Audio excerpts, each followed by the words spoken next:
Alex G. Catman is quite a big fan of Alex G. I think he has many classic albums. My favourites being Trick and God Save the Animals.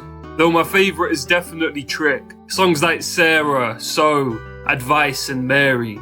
I listen to these quite often. Alex G, you can tell he listens to a lot of 90s indie rock and all that. You can hear it in his music.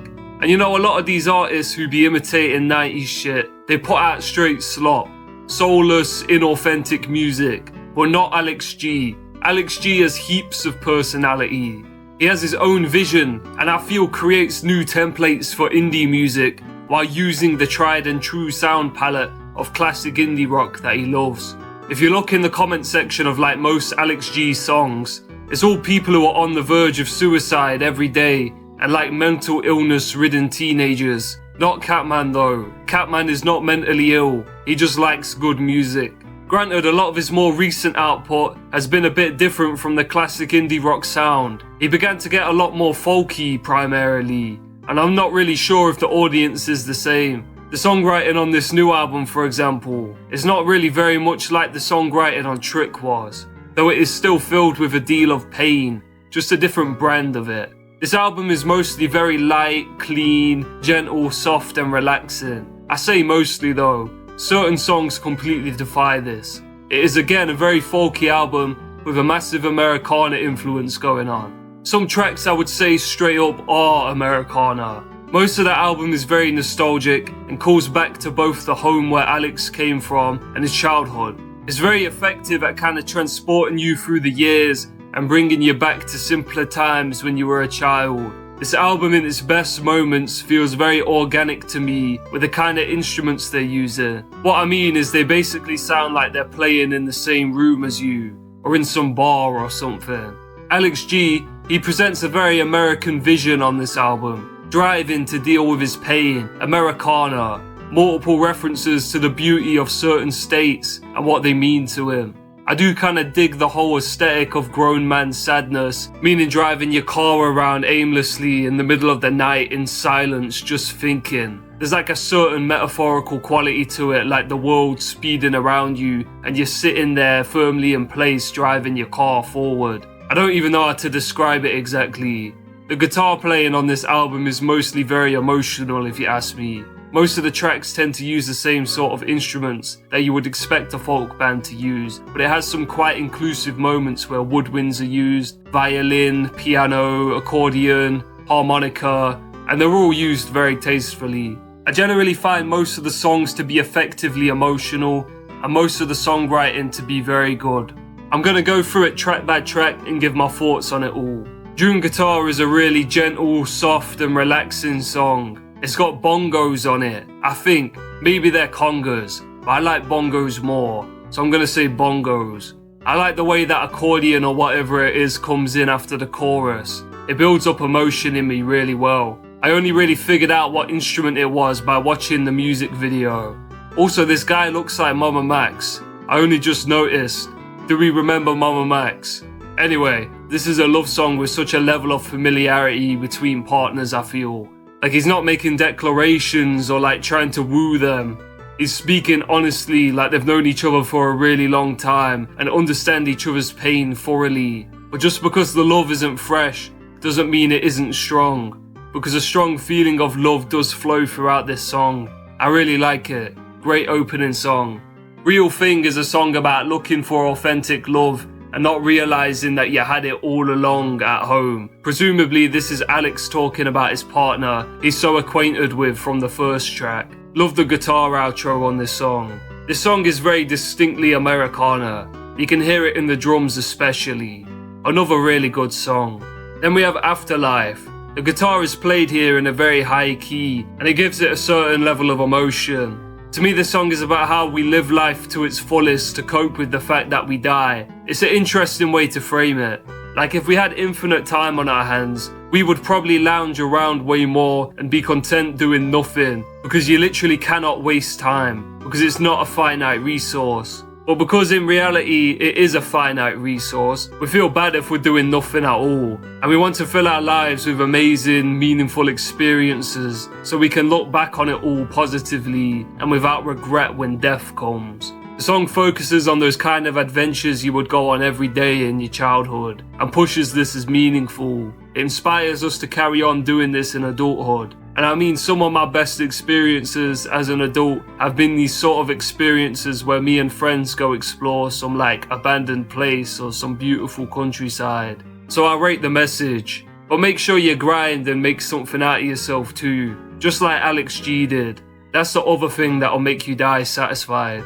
Beat Me Up is a song about the grind really. He does some of it for the love of the art, and some of it he does for the money. Both are important if we're being serious and honest about it. Again, Alex frames the song in the context of his childhood. He talks about his coach and playing football, and how he's gonna put that football way up in the sky.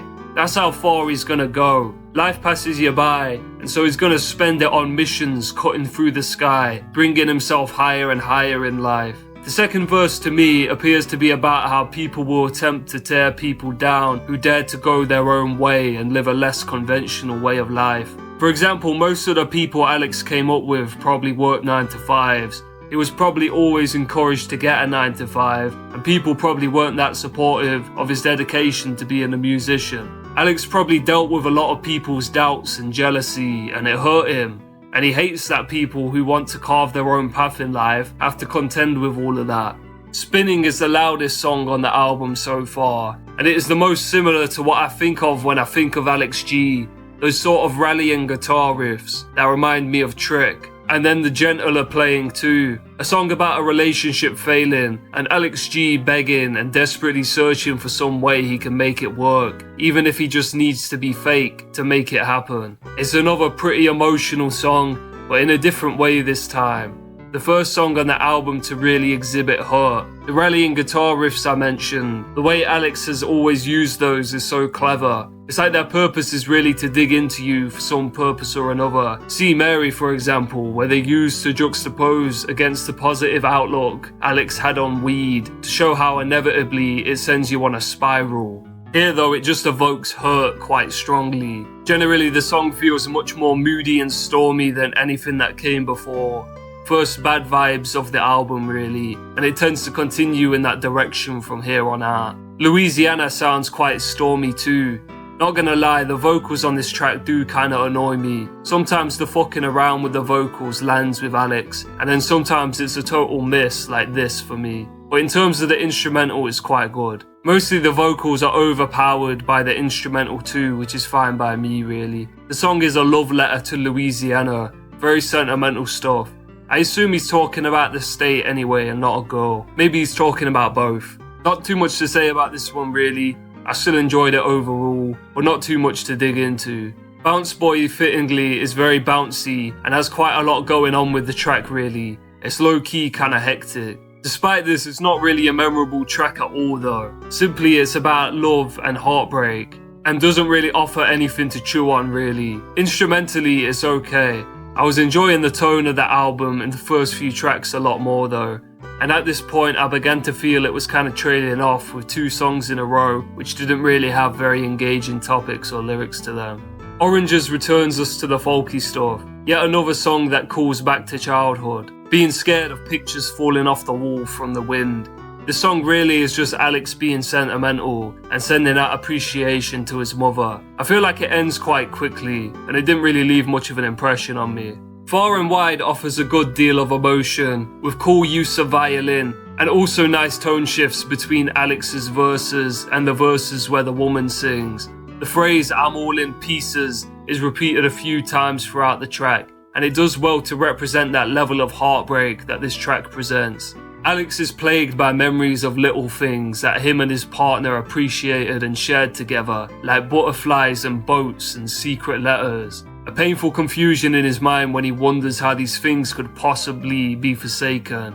At one point they gave everything just to be with one another, so how does it even make sense that now he drives alone, just trying to figure out what happened to him? Him searching far and wide is a representation of the depths in which he has questioned why this has happened. Good song, really a return to form for the album, and from here on out it stays pretty sick in my opinion. Headlights feels like a bit of a continuation of the last track, which references Headlights itself. Here he is driving down the highway, obviously torn up inside and with no lover in the passenger seat, showing he is fixated on his loneliness.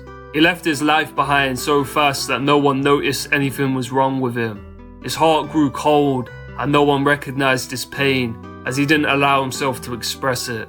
And with this heart-driven insane, he sank into work and chased the money. There's this part where what I think is a guitar absolutely blares out of nowhere, and it really does feel quite powerful. There's some pretty poetic language in this song that I haven't really unpacked at all, but it all contributes towards this feeling of speeding down the interstate to stop yourself from being consumed by repressed emotions. Is It Still You In There features piano instead of guitar, accompanied by that jazzy sort of sweeping drumming. The song has the classic high-pitched voice you can find on many Alex G songs. The song is just a little sketch really, but it's almost like the partner from the previous 2 tracks encountering Alex and seeing that his character is completely warped. And now he is cold and bitter and doesn't really enjoy anything due to the pain she caused him. And seeing it, she's shocked and taken back, and feels a responsibility to try to save him and tries to see if there's any love left in him at all.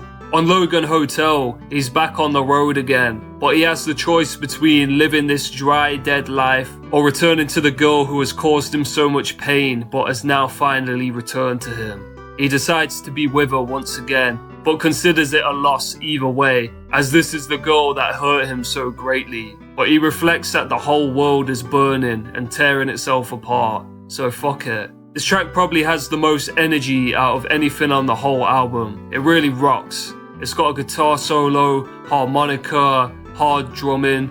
Really feels like a song for the whole band, if that makes sense. A few of these songs in the middle of the album did feel a little underbaked, whether it be not really having anything to say or just not being very gripping instrumentally. But it does get back on track, and the last few tracks on the album are very good. I think really the album is front-loaded though. The first 5 songs are definitely the best part, though I think it's cool how the last 4 songs kind of link into each other. In my mind they do anyway. I might just be schizo. Either way, I think all of the song themes tie together well and make a pretty cohesive album. But yeah, I just wish the middle of the album was a bit stronger, and then this would be one of his best albums. But I do still think it is a very good album. It just has a few misses all bulked up together. Overall, I give it 8 cats out of a possible 10 cats. But yeah, that's about it for this review. Subscribe to the Catman Show, leave a like, leave a comment. Goodbye.